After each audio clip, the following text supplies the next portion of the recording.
All right, let's get started.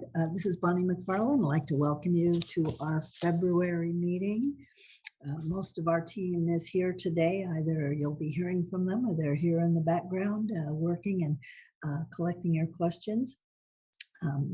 Debbie Kano, Rachel Garcia, Jeannie Keith, and also Helen Choi and Anita Lomeli. Our team are joining us, as well as our support staff, Anna Cordero, and our administrative assistant, Christine Young. So the team is here to support you, and you'll find a link in the chat for the handouts and the copy of the slides for today. So that you look in the chat, Christine has posted that for you. So let's take a look at today's agenda. We're going to start. We have a guest with us today. We, at least once a year, we're pleased to invite Dr. Jennifer Kotke to join us, and she's going to come today to give us some reminders about homeless requirements and the connection to the Consolidated Application. We're going to have a review of the audit guide updates. The audit guide is annually updated, and there's some significant changes and additions we want to review for you. We're going to discuss again the Universal Meals Program and those implications for data collection for that. It's that time of year to be thinking about equitable services and consultation. So we will also be providing a brief update on that and the requirements. A through G, I know you're all trying, excuse me, to get information as we are on that. And so we will give you an update, the best we can, and what we know. We'll be sharing that with you. And finally, we'll finish up with an FPM update with some reminders. All right, so as usual, on the next slide, you'll see that we ask you to place your questions in the chat. If we could go to the next slide. All right, so we will, you'll put your questions in the chat, and also we will, if we can respond to any of them quickly and easily today, we'll try to do that. Otherwise, we'll send out a Q&A following the meeting with answers to your questions. And on the next slide, you'll see that you can find the all the documents, all the previous Q&As, and the Q&As from this meeting. They'll all be posted on our website. So I would like to get started by introducing our next presenter and a good friend of ours, Dr. Jennifer Kotke. Dr. Kotke works with our services for homeless youth.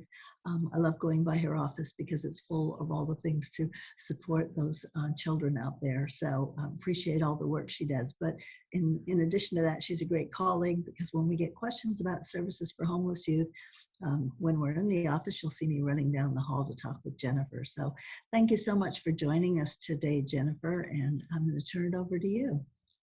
Thank you so much, and thank you. Yes, very much so. I so appreciate working with Bonnie and her team, and so thank you for having me this morning. You can go ahead and, well, before I move on, my email is there, and I will also drop it in the chat box as I move along here. But I am here just to talk a little bit about, particularly about CARS. And so just a reminder about Consolidated Application. I know many of you are much more knowledgeable about the CARS system than I am. But we do dabble in it on homeless education side. And so it is a two-part application and reporting process, and it collects multiple state and funding formulas driven through categorical program funding submitted by your LEAs, by the LEAs. And so there's a winter and spring release. The winter release, my understanding, is out at this point in time. One of the things I just always caution, and I believe you're reporting in the winter release right now, is that if you're trying to decide about money now for your Title I-A reservation set-aside funding, you're really late in the process. So we're talking about our CARS and inputting information into the CARS data, the reporting system. Those really should have been decided earlier on in the fall. And I'll remind you in here too as well, is that you really should be working with your homeless liaison as you're doing the reporting, specifically under the next slide. If you move forward, has the actual page. So within the CARS application and the reporting system here, we'll go ahead and move on to the next slide there. There is, on the spring release in particular, there's a page entitled Homeless Education Policy Requirements and Implementation. But I know that's in the spring release, but in the winter release, you are dropping information about Title I-A funding. In the spring release, you're kind of closing what I call closing the door on the cars, and so you're reporting back out regarding what has happened during the year. So we just want to make sure that you're taking time to walk through these carefully. Again, that you're connecting with your homeless liaison as you're doing the cars. That you make sure you have the accurate information about liaisons. Oftentimes, our homeless liaisons, they have a tendency to come and go pretty quick. So it's really important that you've got the most accurate information. I'll talk a little bit about in a minute what happens when the wrong information is in there and the letters that get triggered. But here is some pieces to be aware of what goes in that spring release. You do need to have the homeless liaison contacts information and talk a little bit about the FTE equivalent for the homeless liaison. And then also, again, the Title I Part A reservation amounts and the activities provided with these funds. And so again, in the winter release, which is happening right now, you're dropping those reservation amounts in, but again, those amounts should be discussed with your liaison prior to dropping them, and it really should have been something that should have been discussed early on in your August, September, before you're making those decisions today. So we'll go ahead and push forward to the next slide there. So again, part of the CARS for the spring is to talk a little bit about your board policy approval dates, trainings for various stakeholders. When we talk about various stakeholders, we're talking about staffing across the board. Anybody who is a staff member who's coming in contact with a homeless student needs to be trained. And so the law for McKinney-Vento is very broad. And so one of the things we just always remind is that you basically need to train all staff. And we have mechanisms for that. So in ways that we can support, if your district is in need of training, we do a ton of training. We'd be more than happy to we do a lot of virtual training right now for staff. And so if your liaison is needing those resources, you're welcome to send them to us in order to ensure that that training is occurring. There also has been some legislation that's been recently passed under Assembly Bill, some Assembly bills as well as Senate bills. And in particular, Senate Bill 400 reminds that these trainings are actually annual and they need to be happening annually. There's also poster dissemination related pieces or notification pieces. So if your district or your charter is in need of any of that, again, we have more than enough posters and brochures, both in English and Spanish, to pass on to our LEAs. So you're welcome to reach out to us as well to get those, and we can get them off to you so that way you can ensure that notification is occurring. Those posters should be posted inside of offices, places where families and youth are coming in contact with them. And so we do want to make sure they're prominent in prominent places within our LEAs. So, and then at your leisure, you can visit the CDE Consolidated Application, which I'm sure many of you have been to already. So I won't spend a lot of time there, but you can go ahead and push on to the next slide there.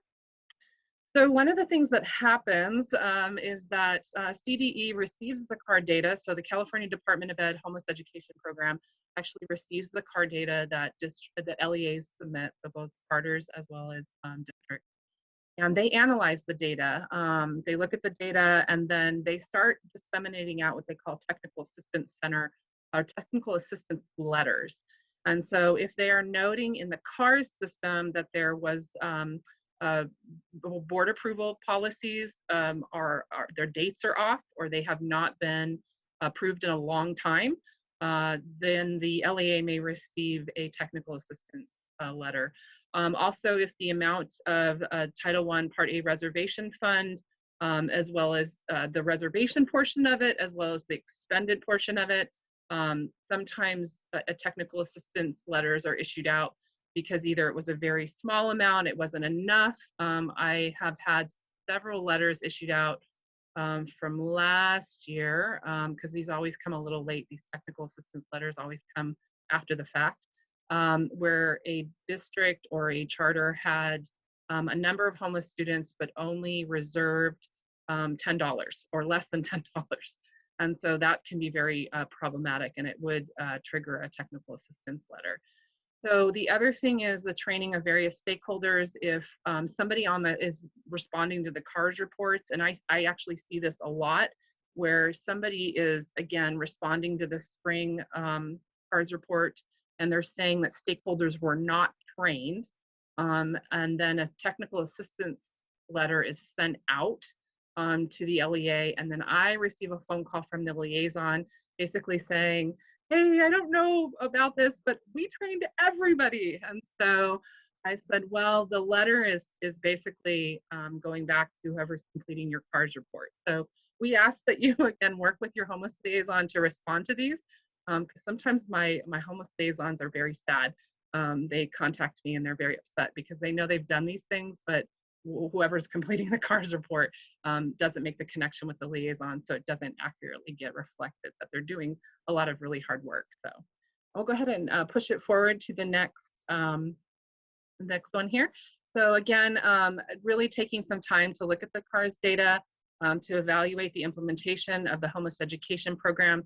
You really need to look at the CARS data and use that to drive your programs. The homeless liaison, as I mentioned before, and I think 12 times before already, is really making sure that they're involved in the completion of the page.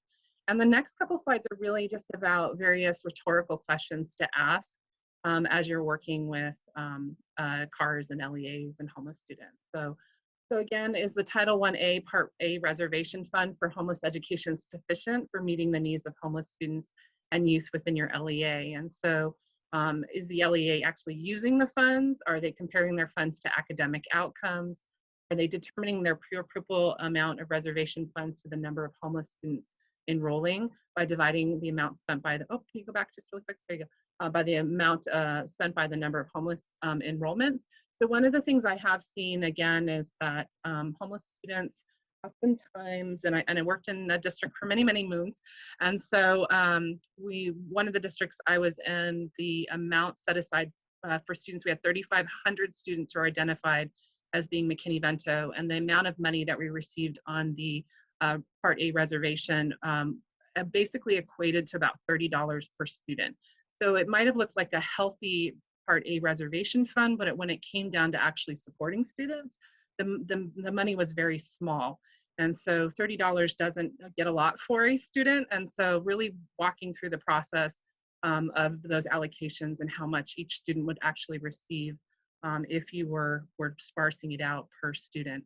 So districts do need to make sure they're removing barriers. And so sometimes those barriers, if the Title A reservation fund is not funded well, then what ends up happening is those barriers still have to be removed.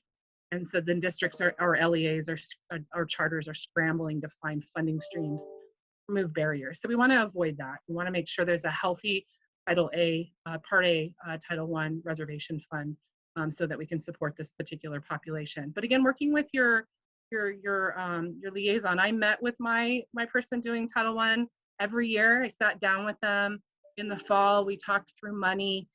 We talked through how much we used, how much we didn't use. And then we also talked about how we could expend it better. So really taking the time to analyze your CARS data. So you can push on to the next slide there. And I know it's coming. Any minute here. So you can go ahead and push forward to the next slide. Oh, go back. Oh, sorry. I know it gets excited, right? Go back just a little bit more. Try one more. I just want to make sure okay, now you can go forward one. So there you go. So other questions to ask is who has or has not participated in some sort of training? And so again, part of the CARS is making sure that all stakeholders are trained, and does there need to be a professional development plan? And then also double checking to make sure that your BPs and ARs are updated. So one of the things that we use a marker, which is actually not a good marker anymore, is that they are last updated and approved post 2016, because that's when the Every Student Succeed Act was authorized, which is where McKinney-Vento lives. And it's the last time it was technically updated on the federal side. One of the things I caution districts about, though, is that what I am seeing is that 2016 may be actually too late now that we're in 2022. And so should be going back and double checking those ARs and BPs and making sure that they're updated as close as possible to the most current date. I know it's very hard to try to drag ARs and BPs every year through a board. That can be a lot of work. And so at least every other year is making sure that it's been looked at. There may be no amendments, because at this point in time, there's no amendments federally. There are some state pieces under Assembly Bill 27 and Senate Bill 400. But technically, there's not a huge amount of changes that have been. But I do just caution about using the 2016 marker anymore, because I have seen technical assistance letters being issued to LEAs because they are not closer to updating their board policies to our current date, which is 2022. So we'll go ahead and push on to the next slide there. And then I'm going to totally jump over to something totally different. So moving away from the CARS, I just want to take a really quick moment to remind you about the American Rescue Plan funding that's slowly rolling out for homeless education. You may have ARP, or sometimes I've heard it called ESSER funds. There's a lot of names out there, but there is funding that's coming through the American Rescue Plan for LEAs. And so I did provide you with a resource guide. This particular website here is really got information tied to how ARP funding can be spent. And so I would take a moment to look at that, because there are some different differentiations between ARP funding and Title I funding. And I know one of the things that kind of sends our Title I people off the edge is gift cards. And so I just encourage you to take a bit of time to look at ARP does allow for some gift card pieces. And so it's actually in the language on CDE's website. So you might want to take a look at that, walk through that. There was actually 2 ARP cycles. So ARP 1, and I'm sorry, I have a lot of thinking going on.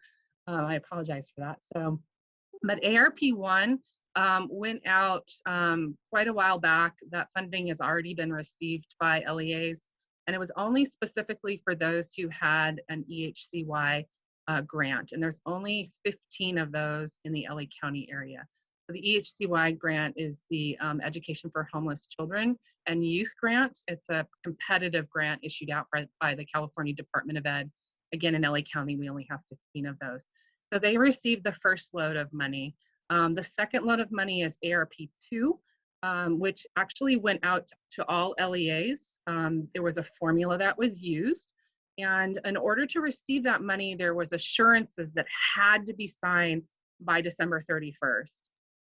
So if there was a number of LEAs that left money on the table for many reasons, one of them being there's a ton of paperwork with this particular funding that has to be completed. So we did have LEAs who left money on the table.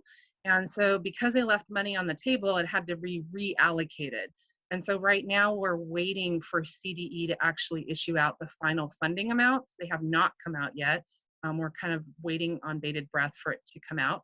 And then there's 2 things that are happening with this. If LEA is receiving $5,000 and over in funding, they'll work directly with the California Department of Ed on all their paperwork pieces. However, if they are under $5,000, even $4,999 or under, they'll actually need to work with LACO under a consortium model. And again, because this funding hasn't been pushed out yet, we're still waiting to see what the finalized consortium numbers are as far as what LEAs will be in that consortium. And as we know more, we'll keep you posted. So I know there may be questions, so I just encourage you to leave those in the chat box.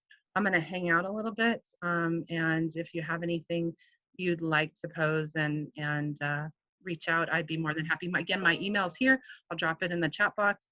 Thank you for having me today, and I really do appreciate it. If you need anything homeless education, like I said, you're welcome to reach out. If I don't know the answer, you know, Bonnie and I, you know, we brainstorm together, or we reach up to California Department of Ed. We work very closely with them. So again, I hope you enjoy the rest of your meeting, and I hope I didn't talk long. So we'll stop there. Thanks so much, Jennifer. I really appreciate those updates. We do get a lot of questions about the homeless reservation in the Con app, so this is very timely, but also appreciate the heads up on the American Rescue Plan funding. So this work is important. Right now, the needs have grown, and so we appreciate all you do for students and families out there and supporting us. So thank you, Jennifer. All right, and we apologize for all the slide issues. Our slide person changer was having internet issues, so I think we got it all sorted out now and everything's good, so we'll see.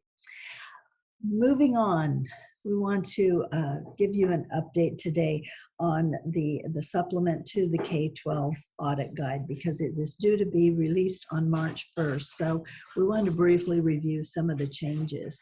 And the changes reflect legislation that was enacted since the release of the current guide, which was July 1st, 2021. As you know, a lot of legislation took place over the summer, as usual is the case with budget trailer bills, and that is reflected in the supplement. Some of you may have participated in a recent CDE meeting when they briefly reviewed all the changes, and what we wanted to do today was take a closer look at some of the areas that are most impactful for you. So we have posted, whoops, we're ahead. We have posted the current updates on with our handouts. When the March 1st update is posted, it will just be the regular, all the updates will be embedded. What we've done is taken down what they currently have and posted it on our website, and you'll see the cross-outs, the highlights to show where all the changes are, so that should be helpful to you. All right, so just a reminder that most of you receive two types of audits. Okay, all LEAs receive annual state audits, and in addition, any LEA receiving over $750,000 in aggregate of all your federal funds also receives a federal audit of those programs. And this is referred to as the single audit process because these two processes take place in tandem. So state audit for everyone, federal audit for those who receive federal funds. Okay, so each of these processes is guided by these documents, and the documents are used by auditors to identify the areas to be reviewed. The state guide is the guide for annual audits for K-12 LEAs, which is on the right-hand side of the screen as you look at it. It's developed by the Education Audit Appeals Panel. The federal document is the compliance supplement, and it comes out of the Office of Management and Budget. And each of these are updated annually to reflect current programs, either that changes through legislation or particularly, and this is particular with the federal audit guide, areas of focus. So if they're finding problematic areas nationwide, often that will become an area that is included in the compliance supplement. On the next slide, you'll see a screenshot of the Education Appeals Panel website, and this is where you'll go to find a copy of the state audit guide.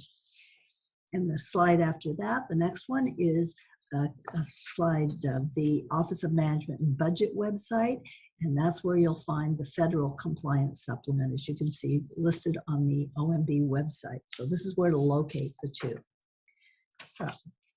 So does this look familiar?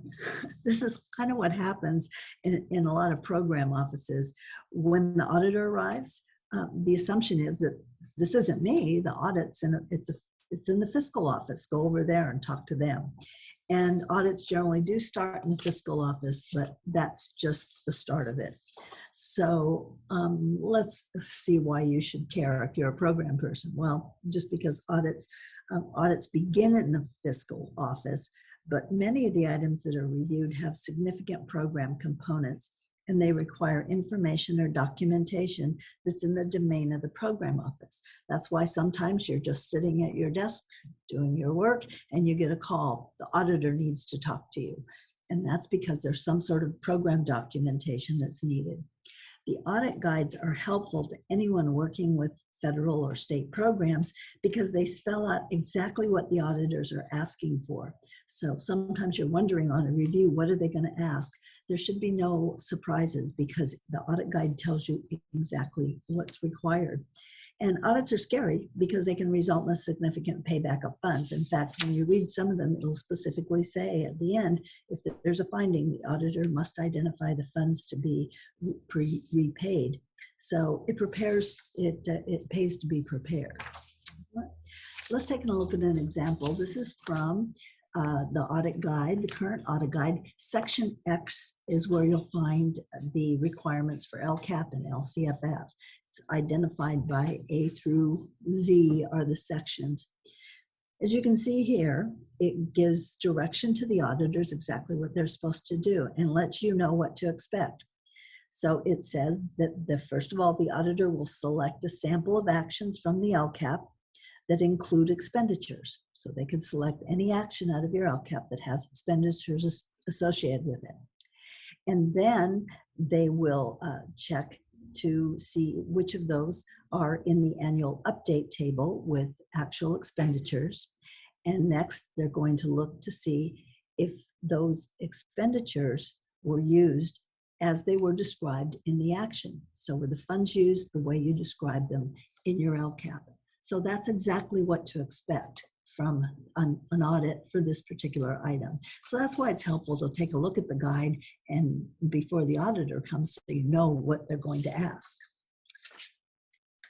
The audit guide cycle involves, first of all, CDE provides input in the fall and late summer and fall about any changes in legislation, things that need to be added or changed in the LCAP.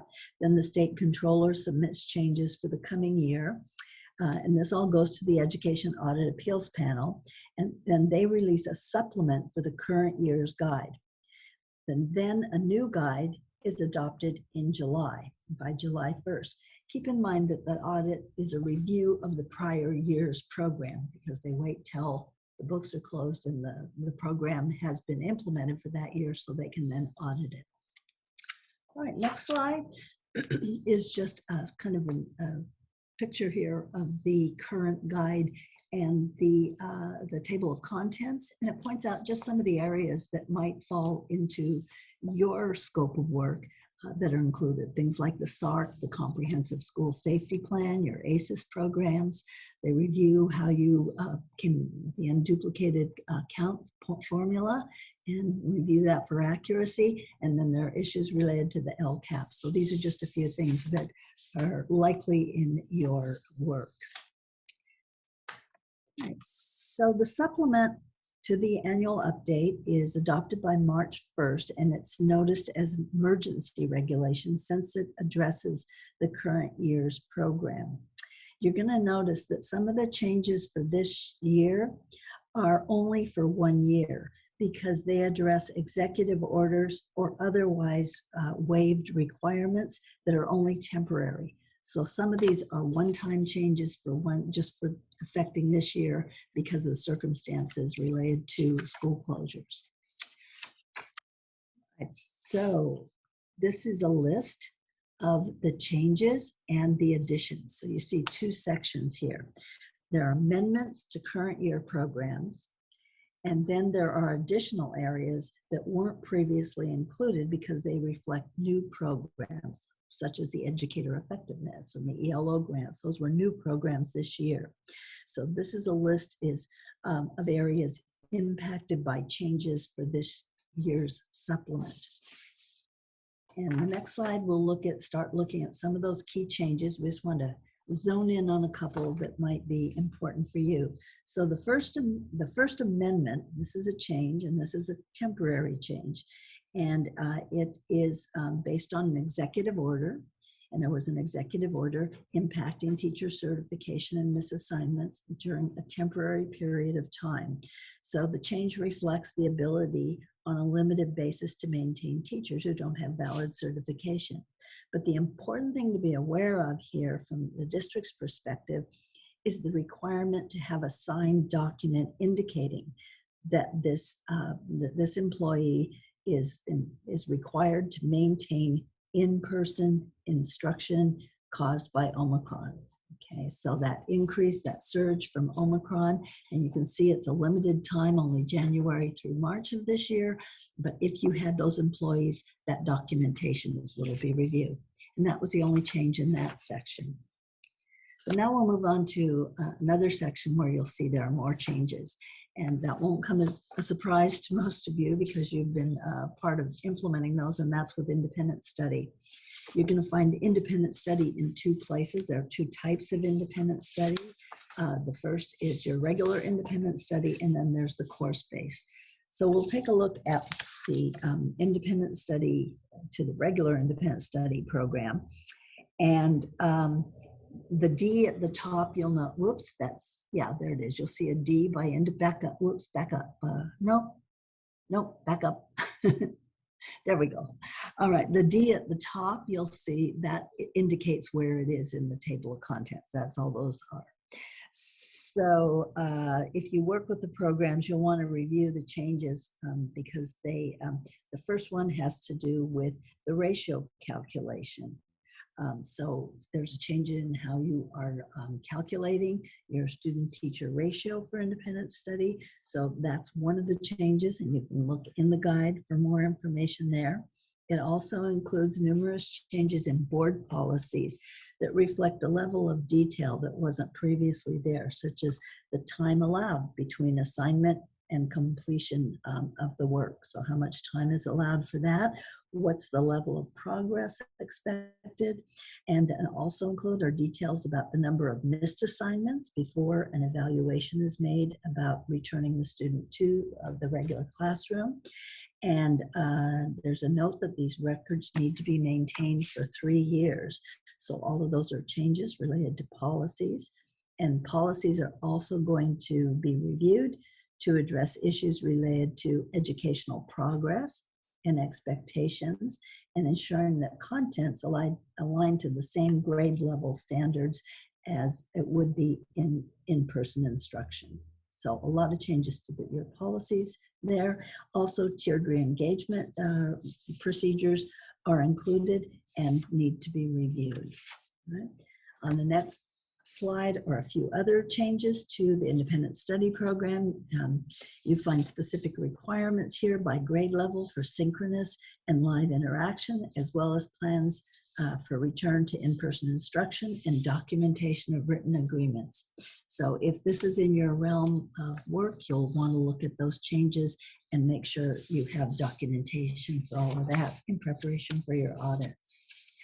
Next slide. This is also about independent study, but this section, you'll notice it's a different section, and it's related to course-based independent study. So it's listed separately. This section includes a significant number of changes, and I won't go over them in depth, but you'll just want to give you a heads up of what you might want to look at. It gives you an idea of the scope of the changes, and many of them are related to additions in the learning agreement. So the learning agreement's impacted significantly. You'll want to use this list to review your learning agreements to ensure they include everything identified in the guide. And this includes a significant level of detail added to the requirement that specific resources and materials will be made available. And that has been in the guide, but in addition to that now is a confirmation of or providing access to connectivity and devices to allow students to participate in the educational program. Obviously, that's been a need over the past year, so that was added. Also added is a statement detailing supports to be provided to students who need additional support. And specific information about, again, submitting assignments, communicating with parents, how work will be evaluated, and timelines for required signatures. So a lot of changes in that section, and more on the next page. Slide, I believe. Okay. It also includes verification that the courses are taught by teachers with appropriate subject matter credentials, that students have access to graduation, courses for graduation, and also courses for meeting UC and CSU requirements. And for students with disability, there's a requirement that their placement is specified in their IEP. And for temporarily disabled students, that they are not placed in this program unless they're under COVID quarantine. So if a student is temporarily disabled, they should not just be automatically placed in this program unless they meet that criteria. And finally, for here you see some additional changes, and these are similar to what we saw in the previous section on independent study, but you'll note the requirement for a transition plan for in-person instruction needs to be in place within 5 instructional days. So again, to look into the audit guide, you'll get more information on the details and how these will be monitored and reviewed. Sometimes they give examples of documentation they'll look at. Sometimes they specify specific documentation. So those are some of the key changes. There's some more in there that you can take a look at, but we want to now move on to the additions. These are new programs that are implemented this year, and they were authorized just through most of them last summer, some a little bit before that, but they were new this year and weren't included in the previous audit guide. The first one is the most recent one you dealt with, that's the Educator Effectiveness funds. So if you recall, there was a lot of stress in December about timelines, and a lot of emails came out from the Department of Education regarding getting those plans board approved. And there was a concern about a repayment of funds if they weren't approved by the date.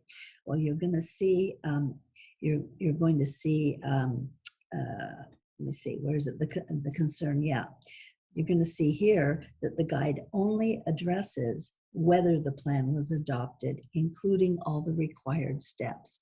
So they're making sure that you do have a plan, that it delineates how the funds will be spent, and that it was presented at a public meeting prior to your adoption at the board meeting. So that's all that's currently included for this grant. So apparently there is language in the pending budget bill that's addressing the timeline for approval retroactively, and it appears that the audit guide was aligned to that coming legislation. So just your educator effectiveness, that's all that will be reviewed in this audit guide. The next one, and you may want to go back on this because if you recall, these were things that you were doing last June, I believe, right about the time you were doing your LCAP. And so everything may be a bit of a blur there, so you might want to go back to the CDU website and check back on some of these. But the Expanded Learning Opportunities Grant, not to be confused with the program, which is the new one, but the Expanded Learning Opportunities Grant was also added to the guide. And as you recall, the grant included a requirement to use at least 10% of the funds for paraprofessionals for supplemental instruction for students. So that will be reviewed. The guide includes verification of those salary costs. So that will be part of that one. The grant also required at least 85% of the funds to be spent on in-person instruction. And the audit guide includes a review and verification of those expenditures. There's also a check on the limit on use of funds for reopening for LEAs that did not provide in-person instruction, and the limit on funds used for distance learning, because that was, again, a part of the grant. The focus of this grant was getting schools open. And finally, the adoption and submission of the plan are verified. So was it adopted by the June 1st date, and was it submitted to the county office within 5 days of adoption? The next is the other one that came in about that same time was the in-person instruction grant. And the audit here focuses on verification of the key requirement, which was to provide in-person instruction. So the auditor will verify that by looking at things like communications to parents about the timelines for opening schools. They'll look at district calendars, school calendars. They'll look at labor agreements that show the dates when staff were required to work. And at the school level, they're going to review documents like weekly engagement guides, logs, communications to parents, bell schedules, and other documents at the school site that verify in-person instruction, particularly for certain student groups, and grade spans was required as per the law. Right? Easy is, yes, okay. If the audit finds that the in-person instruction was not provided during the specified time, and here's where you'll see the repayment of funds comes in. The full grant amount would be disallowed. So if their review shows that instruction was not provided during those dates, that would disallow the full amount and would require a repayment of those funds. If the LEA's reporting, however, was incorrect, maybe the dates reported weren't correct, what they'll do is recalculate the amount owed based on the correct dates. So a lot of new things in the audit guide. That'll be out March 1st. If you want to see the marked up copy, we have it posted on our website.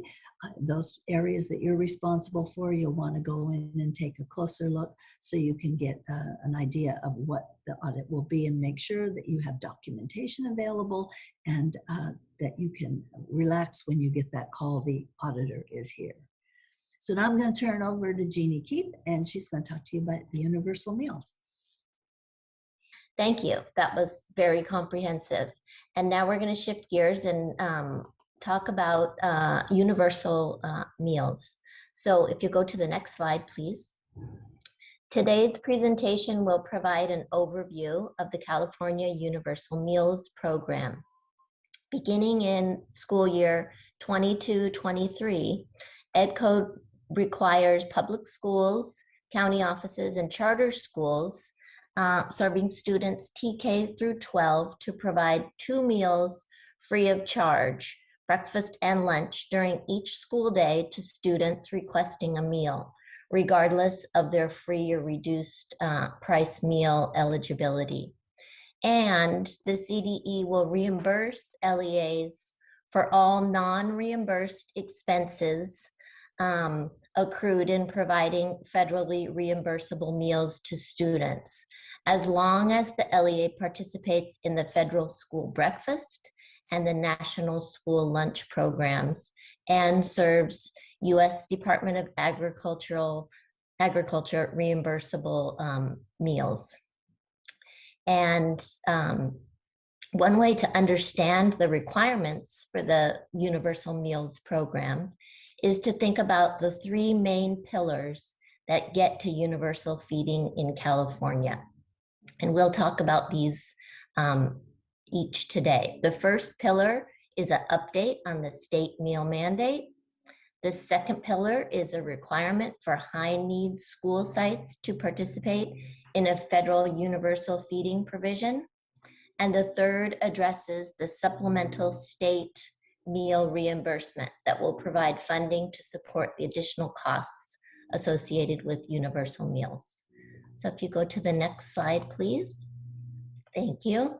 Currently, the state meal mandate requires that a public school, county office, or a charter school must provide at least 1 nutritionally adequate meal to each needy student each day. Starting next year in 2022-23, the Ed Code expands the state meal mandate in 2 ways. The 1 meal requirement is expanded to 2 meals, which must be breakfast and lunch. And additionally, the requirement is expanded to all students. So beginning 22-23, breakfast and lunch must be offered to all students. Next slide, please. The second pillar is the federal meal provision requirement. And this builds on the intent of the legislature to have Universal Meals in California be a program that supplements the federal nutrition programs. So Universal Meals in California is provided on top of the federal national school lunch program and the school breakfast program. And so this requirement is about maximizing federal funding that supports school meals in California. And this requirement says that a high poverty school that is eligible for the community eligibility provision must apply for a federal provision. And school sites that are eligible for CEP have 40% or more of their students who are eligible for a free meal through direct certification. This does not mean that the LEA would have to apply for CEP, but they could. It does allow for the local operator or the LEA to choose which of the federal provisions they choose to operate. Next slide, please. And so the third pillar is the state meal reimbursement. And this addresses how the state will reimburse the additional costs of these meals that will be offered beginning in the upcoming school year. And so California Universal Meals is designed so that the state will provide supplemental reimbursements for breakfast and lunches served. And the supplemental reimbursement is designed in a way that a local operator would receive the same free meal reimbursement, that maximum amount that they would receive for a child that is eligible for free meals, for a meal that is served to a child qualified as reduced price or as a paid child. And so this difference in reimbursement will be provided in the breakdown of the funding. For the free meals, the reimbursement will continue to primarily be federal funding. And the Prop 98 fund that the state provides would be closing the gap for what is provided for a reduced price child and the cost for a paid child. So the paid meals really will receive a larger chunk of the state meal reimbursement. And as a condition to receive the additional supplemental Prop 98 funds, the LEA must participate in both breakfast and lunch and the national school lunch programs to receive state funding. Next slide, please. The next few slides provide a few of the frequently asked questions that the Department of Education has responded to. And I'm just going to share 3 questions and then show you where you can access more frequently asked questions. So this first one, when are LEAs required to implement the components of California Universal Free Meals? And what LEAs are required to participate? So the free meals goes into effect in California beginning in school year 22-23. It applies to all public school districts, county offices, and charter schools.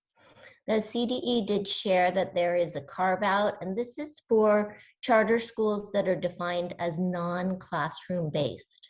And so those charter schools are exempt from the state meal mandate unless it is a day in which a child is actually attending a school site or an administrative site to receive face-to-face instruction.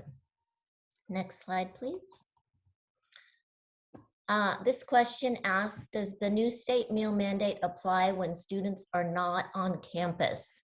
So for example, if they are independent study students or if they're attending school virtually. And so this is particularly relevant based on this year where we've seen significant growth in children who are participating in independent study or doing some type of virtual school.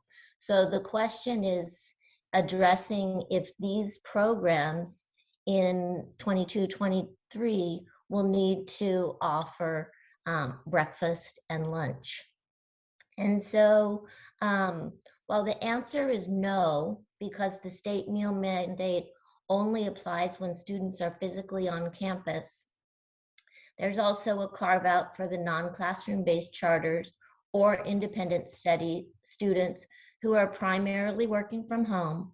But again, perhaps on one day a week, they come to a campus to receive some type of instruction, or maybe to take an exam or to participate in some type of educational activity.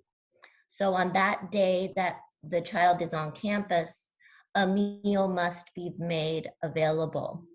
As a follow-up, if a child is only coming to campus for example, 12 to 3, would the school have to provide breakfast and lunch in that window? And the answer is no.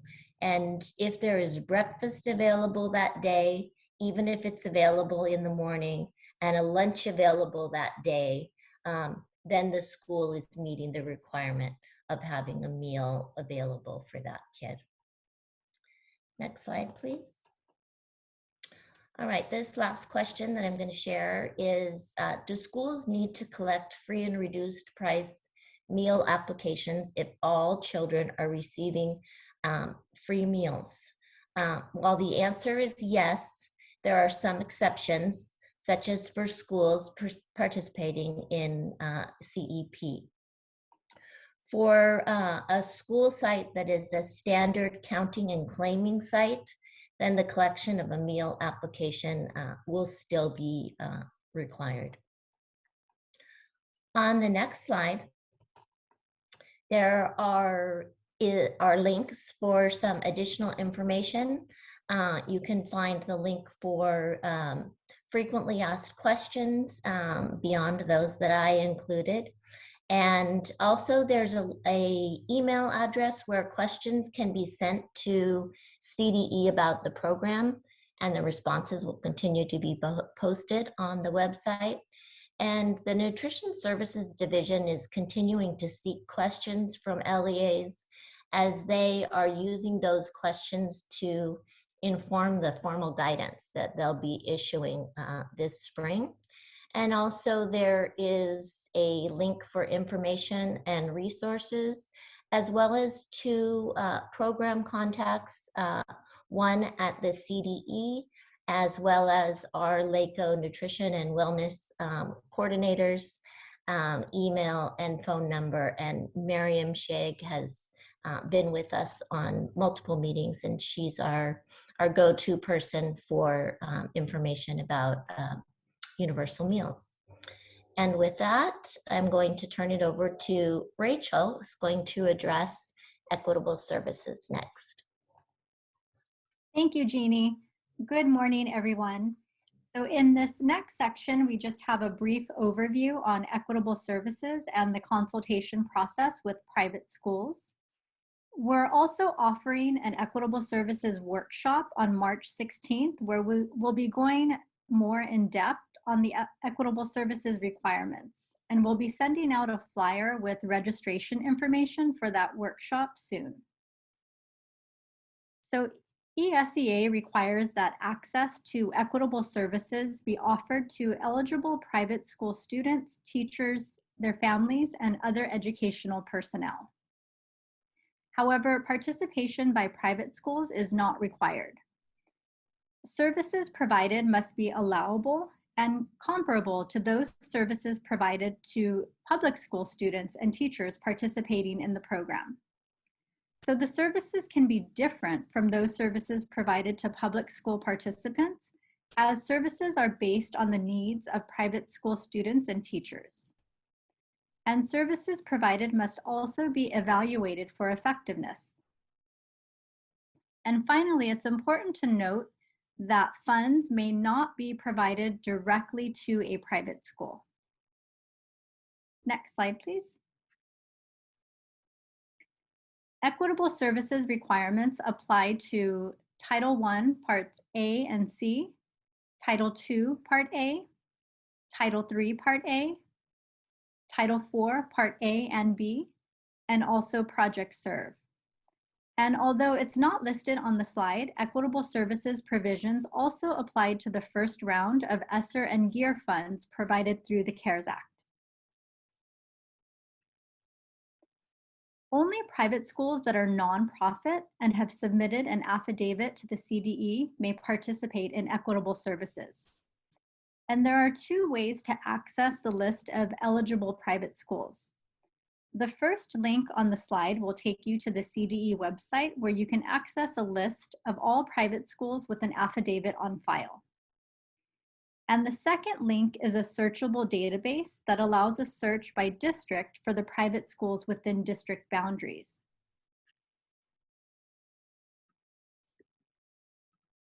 And so a county password is required to access the database, and we've included the password for LA County on the slide. Other counties must contact the CDE private school office for their county password. We've also heard that the CDE updates this list in March, so if you've already checked the list or database to get started on the consultation process for next year's services, you'll want to be sure to check it again to see if any new schools were added to the list. And I'm sorry, if you could go back to the previous slide. One more thing to keep in mind is that the CDE does not verify the accuracy of information on the affidavits, and the CDE expects districts to verify the accuracy of both student enrollment data and tax exempt status through the consultation process. And this expectation is also noted on the Consolidated Application nonprofit private school consultation page that gets submitted in the spring release. Next slide, please. So in terms of private school participation, the requirements for Title I are different than that of Titles II, III, and IV. So for Title I, nonprofit private schools both within and outside of the district boundaries may be eligible to participate because funding and services are based on the student's residence in a Title I school attendance area. So for example, if you have low-income students who live in Title I school attendance areas in your district, but attend nonprofit private schools outside of your district boundaries, these students would generate funds for Title I services. It's also important to remember that poverty does not determine who receives Title I services. To be eligible for Title I services, private school students must live in a Title I school attendance area and be failing or most at risk of failing based on multiple educationally related criteria agreed upon during the consultation process. For Titles II, III, and IV, only nonprofit private schools within the district boundaries may participate.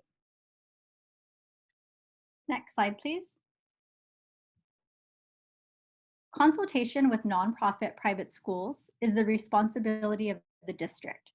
So it's up to the district to initiate contact with private schools on an annual basis. And the first step in the process is identifying eligible private schools, which was discussed on the previous two slides. So you must contact the schools to make them aware of the programs and services for which their students and staff may be eligible. And again, for Titles II, III, and IV, you would initiate contact with private schools within your district boundaries. And for Title I, you would contact private schools within your district boundaries, as well as private schools in adjoining districts to determine if they have eligible students enrolled. Most districts use an intent to participate letter to initiate this contact with private schools. The next step involves ongoing discussions and meetings with private school officials on key topics related to the provision of equitable services. And the goal of consultation is agreement between the district and private school officials on how to provide equitable and effective programs and services for private school students, teachers, and families. And finally, the results of this agreement are reported to the Ombudsman through the spring CONAP submission, which is typically due in June. Next slide, please.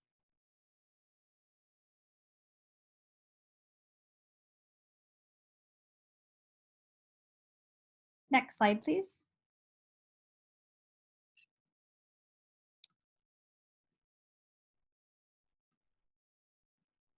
If we could, okay, there we are. So here we see a sample private school consultation timeline, and this sample has been adapted from a sample CDE timeline. And the link to the CDE sample is included at the bottom of the slide for your reference.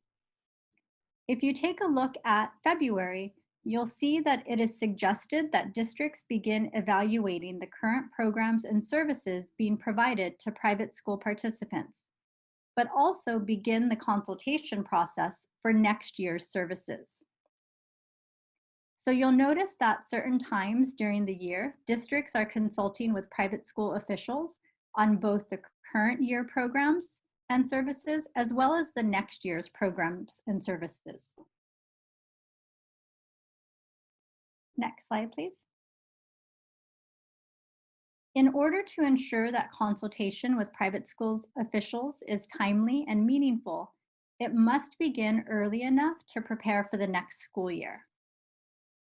So consultation must occur during the design and the development of programs, and before the district makes any decision that can impact the participation of private school students, teachers, other educational personnel, and families.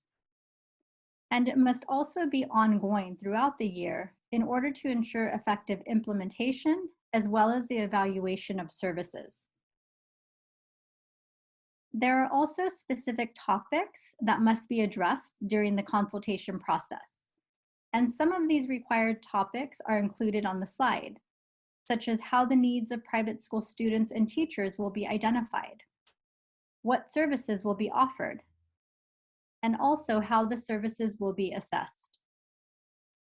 It's important to keep in mind that a unilateral offer of services by a district with no opportunity for discussion is not adequate consultation.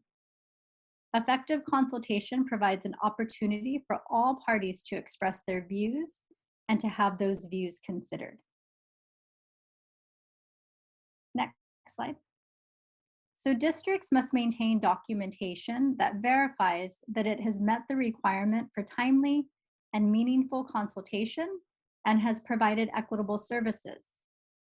And so this documentation includes intent to participate letters, written affirmation of consultation, and also evidence of consultation attempts. You'll want to ensure that you maintain documentation of outreach to private schools. So anything mailed should be sent via certified mail, and anything emailed should be sent with read receipts.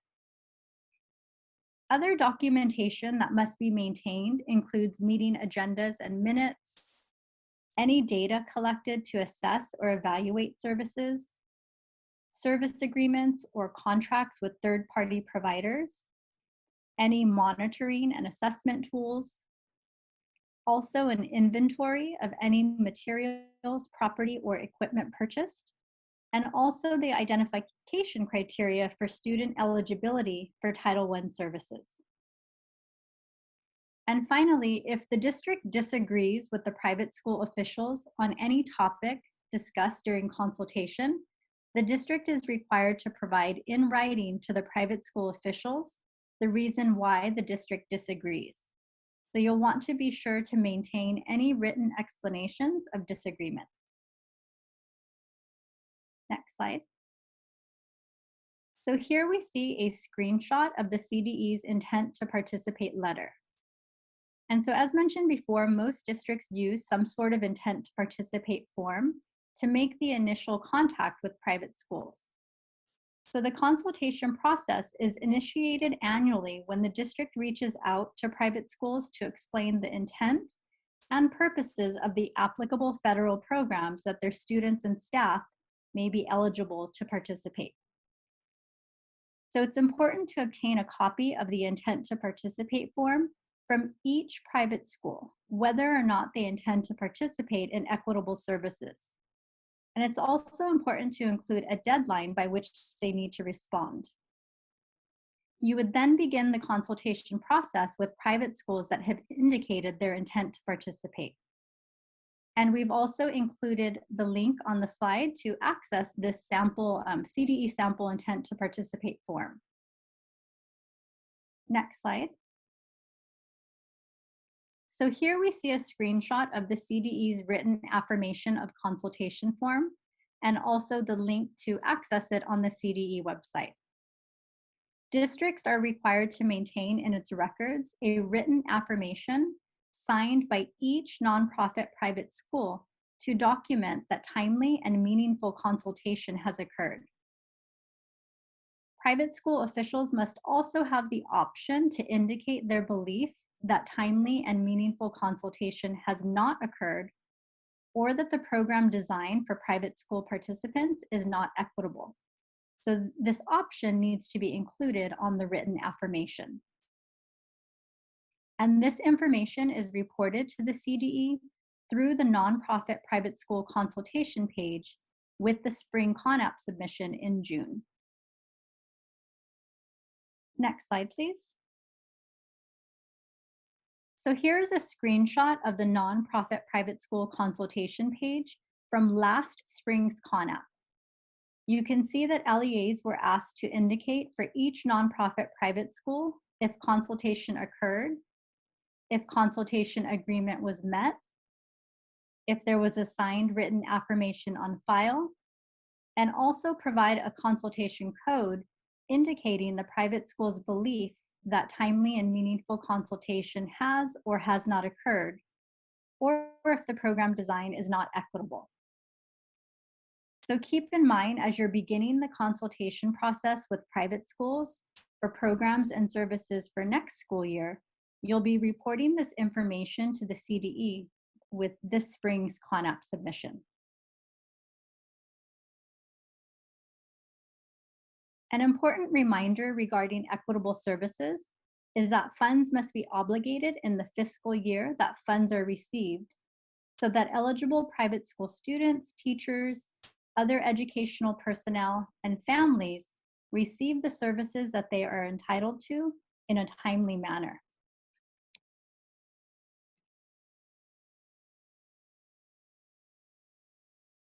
This also reinforces the requirement that districts engage in timely consultation with private school officials so that services can begin at the same time as the public school program. Another important reminder is that the district must retain control of funds for equitable services. This means that materials, equipment, and property purchased with funds for equitable services belong to the district and should be collected at the end of each year. Materials or equipment purchased for equitable services are for use during that fiscal year. So if private schools want to use the materials or equipment again, then it must be determined during consultation based on the needs of the students. Equitable services must also be provided by either an employee of the district or through a third-party contractor.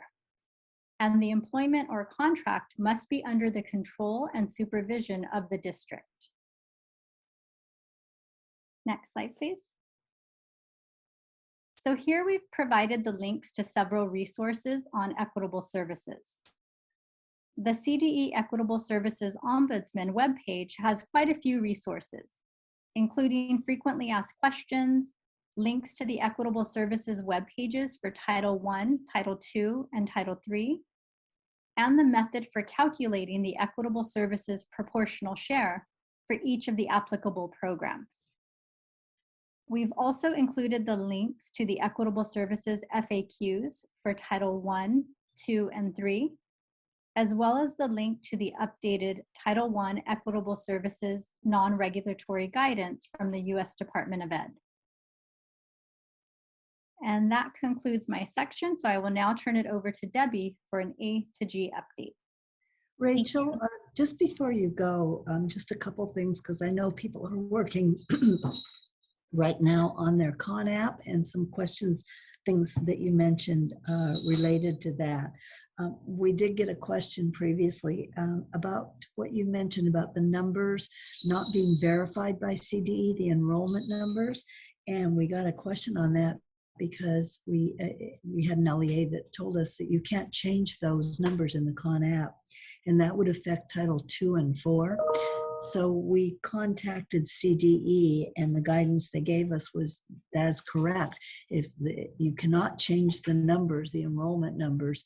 However, if you need to maintain documentation of the correct numbers that you determined, and in your consultation process, then you would use those numbers for determining the funds reserved for the equitable share. But make sure you document that. But you have to document it outside the Con App because you can't change the numbers. And if you have a school that's not showing up either on the list or on your application, that's probably because they don't have a current affidavit on file. So they need to resolve that with CDE. And Sylvia Hanna, the ombudsman, I think would be the best person to contact about that.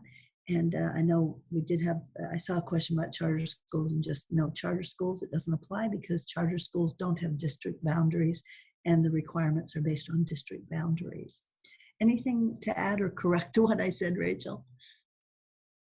No, I think you got it all. Thank you, Bonnie. All right, great. We'll turn it over to Debbie.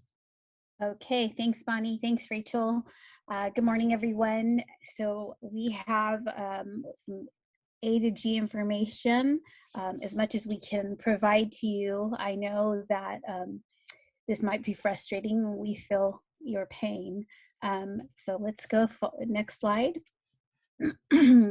So here is a screenshot of what you'll find on CDE's website. So allocations previously had been released. So we want you to know that the allocated amounts were released and then rescinded.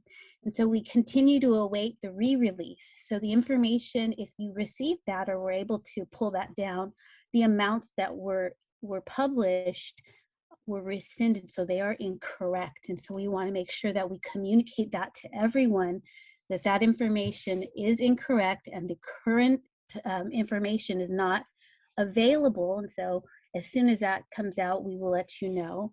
As far as you can see on the website there, it says first apportionment is coming soon. So we did email the program contact regarding the plan template as well, because that has not been released. And we were told that LEAs could create their own templates and that this plan should be completed by April 1st. So when we asked about presenting to the board and getting board approval, we were told that the quote unquote, the only time requirement currently in Ed Code is that plan needs to be developed by 4/1/22. So just the plan needs to be developed. It didn't say that the meetings had to take place before that time. Okay, next slide, please. Okay, so when you're going to create your plan, we want to make sure that you understand what the requirements of the grants are. And so the grant is coming in two allocations. The first allocation is either the access or success, and the second allocation would be the learning loss mitigation. So the access or the success grants both have the same requirements. The difference is that for the amount that's allocated. So for the access grant, that is allocated to schools that are below 67%. Let's go back up. Keep going back up, yep. Keep going. Keep going, there you go. Sorry about that, guys. So the access grant and success grant, again, have the same requirements. The difference is the formula for the allocation amounts. And those that would receive access grant were going to be the LEAs with an A to G completion rate less than 67%. Those that would be allocated the success grant are those 67% and above. And again, that's just the formulas used for allocating the amounts of money. But the requirements of the grants are the same. And they're written here. So to provide teachers, administrators, counselors with PD to improve your A to G completion rate. Pardon me. Also to develop advising plans and pupil support or tutoring for A to G completion, expanding access and of the coursework or and A to G, especially opening access to unduplicated pupils, and then for AP and IB fees for unduplicated pupils. So that grant, the Access or Success, can be used for these. Excuse me. Now, learning loss mitigation is based upon, the allocation is based upon CalPAD number of students that had Ds or Fs in their A to G courses during COVID. And so it's very specific for A to G credit recovery for pupils who had Ds or Fs in the fall semester, or in the spring semester of 2020, or in this 2021 school year. So for those specific students to retake those courses and be successful. So that's the intent of the requirements of the monies. So the money is very specifically meant to improve your A to G completion rate. Next slide, please.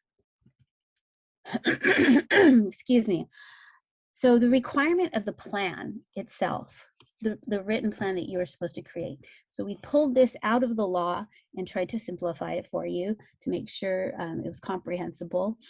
And so what the plan is required to have, to describe how the funds will increase or improve services for unduplicated students meeting their A to G requirements. It wants to know, the plan needs to indicate the number of pupils identified for retaking the courses. The plan also needs to provide information how this is supplementing your LCAP, not supplanting. So you should have in your LCAP some kind of goal and action that wants to increase your A to G rate. And so this additional money should enhance that already action that's in place. So how would you increase that? That's what this plan is asking for. And then you want a description to the extent which all pupils, and particularly unduplicated, are going to have access to A to G courses. Next slide, please. So since we were told that LEAs could create their own template, we took a shot at it and want to, full disclosure, this is a sample. You do not have to use it. This was our interpretation of what would make writing this plan simplified for you. So there's two different samples, one we created and one we got from school services. So this one we created, and again, here you can see in the sample just that general information, your allocations, indicate the allocations that you received, and then those 4 prompts here are those requirements of the law of the plan that I just reviewed. The next page, please. Next slide. There we go. And now here, this is just, it took the 2 pieces, the access or success, and then the learning loss mitigation, and just asking what were your planned expenditures. So how are you going to allocate out the money to these different activities? And you can also add the activities that you wanted to make this as simple as possible.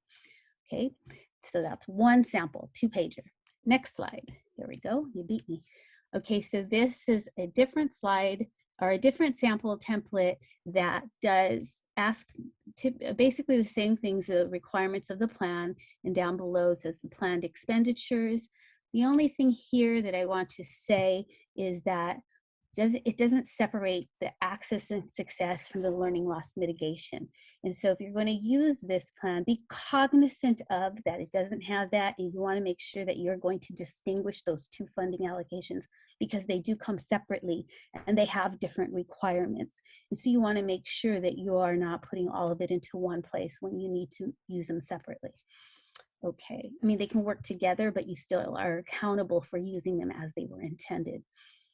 Okay, next slide, please. Okay, so the timeline. This is important. So writing the plan by April 1st. It says, be sure to align with the guidance of the law.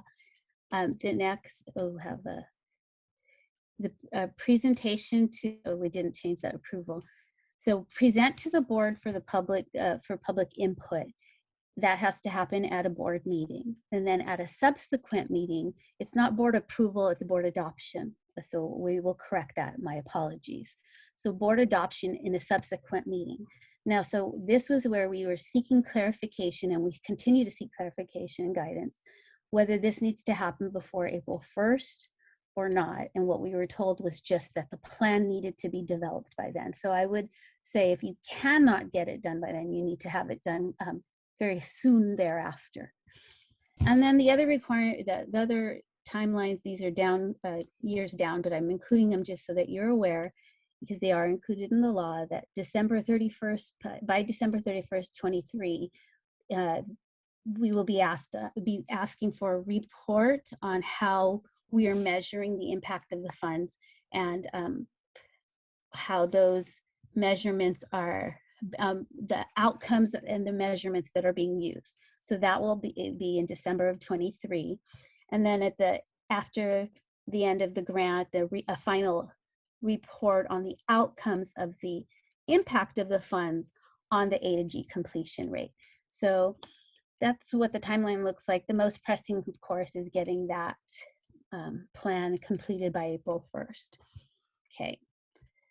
Next slide, please. So that concluded A to G, and I am going to be able to take us through our FPM updates, which are actually quite brief. Next slide.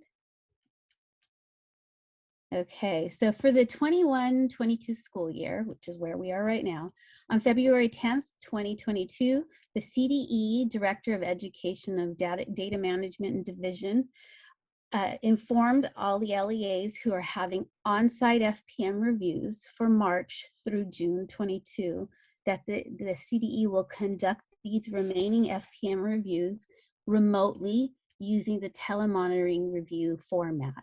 So those that were scheduled to be in person from now until the end of the school year will be done remotely with a telemonitoring review. So if you have any questions about the telemonitoring review format, you can reach out to your FPM regional team. So that's for anybody who's in FPM now, and this just is a review, the cohorts you can see. Next slide, please. And for the upcoming year, the 22-23, we know that the cycles are, the identification usually happens around this time, so that's coming up. So the cycle A and C are the cohorts that are up for FPM review next school year. Cycle A is going to be on site, and cycle C will be conducted online. So as far as we know right now, it's going to be on site, online. And as we just said, that they moved to telemonitoring, those decisions are made closer to the time. So right now it is scheduled on site, but we're not sure if that will change. And of course, we will let you know as soon as we know. So cohorts A and C, the LEAs will be notified approximately at the end of March or early April if they've been selected. And I know I always sat on the edge of my seat hoping that we were selected. Just kidding.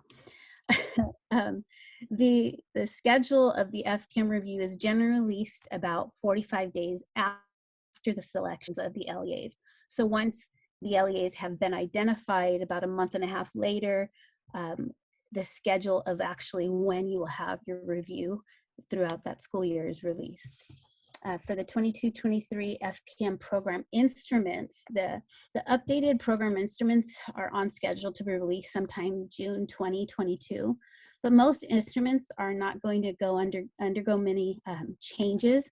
So the current instruments, the 21-22 instruments, are a good starting point if you want to prepare for next year.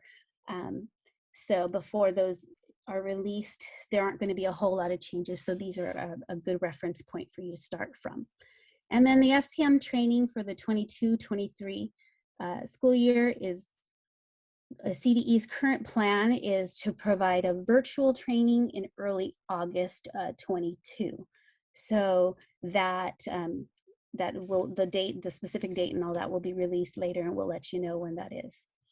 Okay, so that concludes our FPM information and our meeting. So our next meeting is going to be March 24th from 10 to 11:30. And if you guys have any questions, please make sure that you put them in the chat and we will answer those as soon as we can and get those out to you.